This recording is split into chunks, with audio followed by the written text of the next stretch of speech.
Een mooi symbool voor vrijheid, die niet weg te krijgen is. En dat is maar goed ook.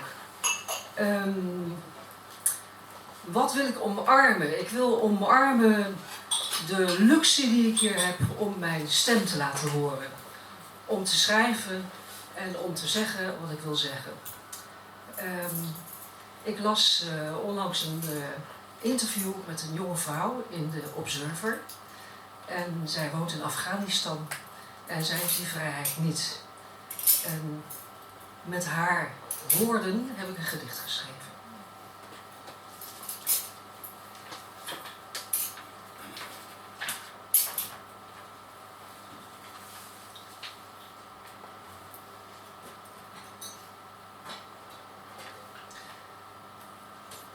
Gezichtslozen.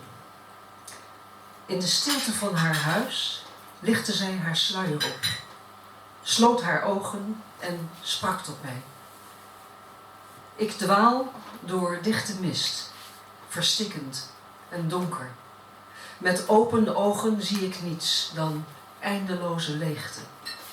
Ik ren met echo's van donkere stemmen die mij beknotten, bevelen, die mij onzichtbaar maken. Bedek je gezicht, bedek je lichaam.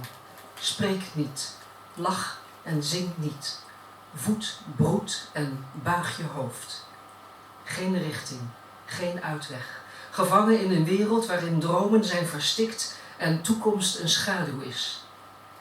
Inanna, Ishtar, Nihil, Erekesh Kikal, Tiamat, Astarte, Anat, Tanit, Anithita, Roxana, Atossa, Mandina, Hind, Zainab, Lupna, Salma, Merit, Tamine, Gul, Pari, Shabnam, Roya, Malalai, Sirata, Nizara, Shirin, Zara, Mariam, Soraya, Laila, Parveen.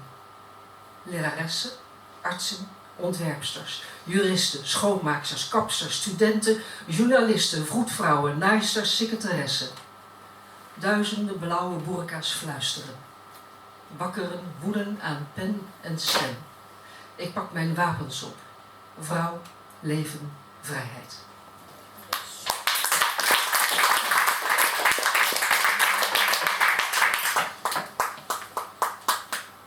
En dan komt mijn gedicht over vrijheid achteraan. Vrijheid is een danser op het koord. Een balanceeract. Vrijheid is geven met open handen. Een compromis bij gratie van het midden.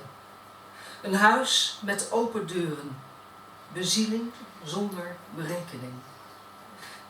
In vrijheid is loslaten belangrijker dan twijfel. Waar het hart het wint van wantrouwen.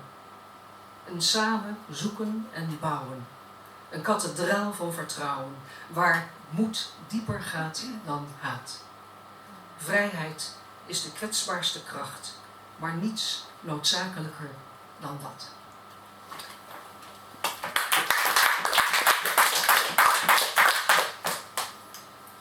En dan gaan we door met de volgende.